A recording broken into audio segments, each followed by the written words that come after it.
नमस्कार प्रिय विद्यार्थियों, आज हम पाठ्य पुस्तक स्पर्श के काव्य खंड में अध्याय फैस्ट कबीर की साखी का अध्ययन करेंगे। कबीर एक महान समाज सुधारक थे, इसलिए उन्होंने अपने समय में समाज में प्रचलित बुराइयों को दूर करवाने के लिए साखियाँ लिखी थी। साखी शब्द साक्षी शब्द से बना है, इसका अर्थ होता है प्रत्यक्ष या सामने। कबीर ने अपने आंखों के सामने जो कुछ भी समाज की स्थिति देखी, उनका वर्णन अपनी साखियों में किया है। कबीर की पहली साखी है, ऐसी वाणी बोलिए मन का आपा खोई, अपना तन शीतल करे और उनको सुख होए। इसके द्वारा कबीर जी कहना चाहते हैं कि हमें अहंकार और कटु वचन त्यागने चाहिए और इस प्रकार की वाणी बोलनी चाहिए जिसमें अहंकार का भाव भी नहीं हो और सुनने वालों को वो बहुत ही मीठी लगे, जिससे अपना शरीर अर्थात मन शीतल हो, मन में शांति मिले, प्रसन्नता हो और साथ ही सुनने वालों को भी उससे सुख व आनंद मिले। अतः हमें आपस में मीठे बोल बोलकर मधुर व्यवहार करना चाहिए। कबीरदास की दूसरी साखी है, कस्तूरी कुंडली बसे मृग ढूंढे बन माही, ऐसे घटी घटी राम है दुनिया देखे नाही। इसके द्वारा कबीर जी कहना चाहते हैं कि जिस प्रकार कस्तूरी नामक सुगंधित पदार्थ हिरण की नाभि में होता है, किंतु वह उसकी सुगंध महसूस करके उसे पाने के लिए जंगल में इधर उधर भटकता रहता है, क्योंकि उस हिरण को अज्ञानतावश ये मालूम नहीं है कि वो सुगंध उसके शरीर से आ रही है।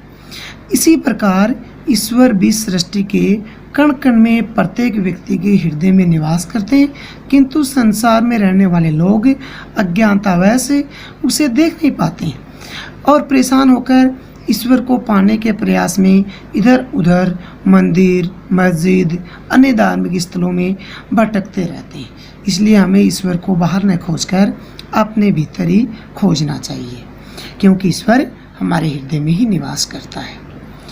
अगली साखी है, जब मैं था तब हरि नहीं, अब हरि है मैं नहीं, सब अंधियारा मिट गया जब दीपक देखा मैं। इस साखी में कबीरदास कहते हैं कि जिस समय मेरे अंदर मैं अर्थात अहंकार घमंड का भाव भरा हुआ था, उस समय मुझे ईश्वर नहीं मिल पा रहे थे, और जैसे ही मेरे मन से अहंकार का भाव दूर हुआ है, मुझे ईश्वर के दर्शन हुए हैं। जैसे ही मैंने उस ज्योति स्वरूप ज्ञान रूपी दीपक को अर्थात ईश्वर को मन में देखा, तो मेरा सारा अज्ञान रूपी अंधकार समाप्त हो गया तथा मुझे इस सत्य का ईश्वर का दर्शन हो गया है। और अब मैं समझ गया हूँ कि ईश्वर प्राप्ति के मार्ग में अहंकार सबसे बड़ा अवरोधक बनता है। इसलिए कबीर संदेश दे रहे हैं कि हमें ईश्वर को पाने के लिए, पूर्ण ज्ञान की प्राप्ति के लिए मन में अहंकार के भाव को त्यागना होगा, क्योंकि जब तक मन में अहंकार का भाव रहेगा ईश्वर की प्राप्ति नहीं हो सकती, और ईश्वर की प्राप्ति हुए बिना मन में ज्ञान की प्राप्ति नहीं हो सकती है। कबीरदास की अगली साखी है, सुखिया सब संसार है खावे अरु सोवे, दुखिया दास कबीर है जागे अरु रोवे। इस साखी में कबीर जी मौज मस्ती में डूबे रहने वाले लोगों की तुलना चिंतनशील व्यक्तियों से करते हुए कहते हैं कि संसार में ऐसे व्यक्ति जो केवल खाने पीने और सोने का कार्य करते हैं, अपने जीवन को सबसे सुखी मानकर खुश व आनंदित रहते हैं। कबीरदास कहते हैं कि वह यानी मैं दुखी हूँ, क्योंकि मैं ये जानता हूँ कि संसार नश्वर है, मुझे संसार की नश्वरता का ज्ञान है। इस कारण मैं संसार की नश्वरता और स्थिति को देख करके चिंतनशील रहता हूँ, जागता रहता हूँ, इसलिए मैं दुखी हूँ। तो इसमें कबीरदास संदेश देना चाहते हैं कि हमें केवल खाने पीने में ही, मौज मस्ती में ही अपना जीवन व्यतीत नहीं करना चाहिए। हमें यह भी ध्यान रखना चाहिए कि जीवन नश्वर है, इसमें हमें इस प्रकार के कर्म करने चाहिए जिससे कि हमारे मरने के बाद भी लोग हमें याद रख सकें। अगली साखी है, विरह भुवंगन तन बसे मंत्र न लागे कोई, राम वियोगी ना जीवे जीवे तो बोरा होए।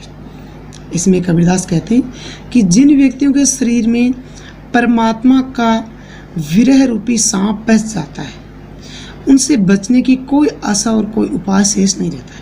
अर्थात जो व्यक्ति ईश्वर से प्रेम करने लग जाता है, उस व्यक्ति के हृदय में ईश्वर से बिछुड़ने का जो दुख है वो सांप के समान उसे काटता रहता है और उस व्यक्ति के ऊपर ईश्वर प्राप्ति के अलावा और किसी बात का कोई भी मंत्र या उपाय भी नहीं लगता है। जब तक वो ईश्वर से बिछुड़ा रहेगा वो इसी प्रकार जीवन में दुखी रहेगा। वो या तो ईश्वर से बिछुड़ने के कारण जीवित नहीं रह पाएगा और यदि वो जीवित भी रह गया तो उसकी स्थिति पागल के समान हो जाती है, क्योंकि वो ईश्वर से बिछुड़ने के कारण दिन रात उसको पाने के वियोग में दुखी रहता है और जब तक उसे ईश्वर नहीं मिलता है वो पागलों की भांति जीवन व्यतीत करता है। परमात्मा से मिलन ही इसका एकमात्र उपाय है। अगली साखी, निंदक नेड़ा राखे आंगनी कुटी बंधाई, बिन सापने पानी बिना निर्मल करे सुभाए। इस साखी में कबीर जी कह रहे हैं कि जो व्यक्ति हमारी निंदा करता है, हमारे स्वभाव के, व्यक्तित्व के अवगुणों को, दोषों को हमारे सामने प्रकट करता है, हमें उस व्यक्ति को सदा अपने पास रखना चाहिए। यदि हो सके तो अपने घर के आंगन में एक कुटिया बनवा कर देने चाहिए, जिससे वह हमारे करीब रहे, हमारे पास रहे और हमारे बुरे कार्यों की निंदा करके हमारे व्यक्तित्व को पवित्र उज्जवल बना सके, हमारे स्वभाव को साफ कर सके। बिना पानी और साबुन के वो निंदक हमारे स्वभाव को अत्यंत स्वच्छ और पवित्र बना देता है। अगली साखी है, पोथी पढ़ी पढ़ी जग मुआ, पंडित भयाने कोई, एक ही आसिर पीव का पढ़े सो पंडित हो। इसमें कबीर जी कह रहे हैं कि संसार में लोग मोटी मोटी धार्मिक ग्रंथ वाली पुस्तकें पढ़ पढ़ कर पूरा जीवन व्यतीत कर गए, मर गए, कोई भी ज्ञानी नहीं बन सका।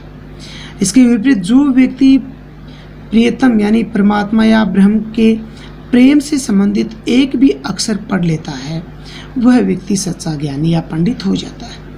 भावार्थ यह है कि जिसने परमात्मा को जान लिया है, परमात्मा से प्रेम कर लिया है, वही सच्चा ज्ञानी हो जाता है, चाहे भले ही वह धार्मिक पुस्तकों को भी नहीं पढ़ने वाला हो। कबीर की इस साखी के द्वारा हमें ये प्रेरणा मिलती है कि हमें धर्म के नाम पर कोरा दिखावा नहीं करना चाहिए और ईश्वर तो प्रेम के भाव में ही निवास करता है और जो व्यक्ति प्रेम की बातों को जानता है वही सबसे बड़ा पंडित या विद्वान माना जाता है। कबीर की अंतिम साखी है, हम घर जाला अपना लिया मुराड़ा हाथी, अब घर जालो ताश का जिए चले हमारे साथी। इसमें कबीर जी कह रहे हैं कि मैंने विरह और ईश्वर भक्ति से जलती हुई मसाल को हाथ में लेकर अपने घर को जला लिया, अर्थात अपने शरीर रूपी घर में जो सांसारिक विषय वासनाएं, लोभ लालच के भाव थे, उनको पूरी तरह से नष्ट कर दिया। अब जो जो भक्त मेरे साथ भक्ति के मार्ग पर जाने को तैयार हों, मैं उनका सांसारिक विषय वासनाओं का घर भी जला डालूंगा। अर्थात उन व्यक्तियों के मन में जो सांसारिक विषय वासनाएं, बुरी इच्छाएं, लोभ लालच के भाव हैं, उनको भी मैं समाप्त कर डालूंगा। और ईश्वर को पाने के लिए सांसारिक विषय वासनाओं को जलाना बहुत जरूरी होता है। इसलिए कबीर जी कह रहे हैं कि जो व्यक्ति भक्ति के कार्य में मेरा साथ देना चाहते हैं या अपने को ईश्वर के प्रति समर्पित करना चाहते हैं, उनके हृदय में ईश्वर के प्रति प्रेम की भावना मैं जगा डालूंगा। धन्यवाद।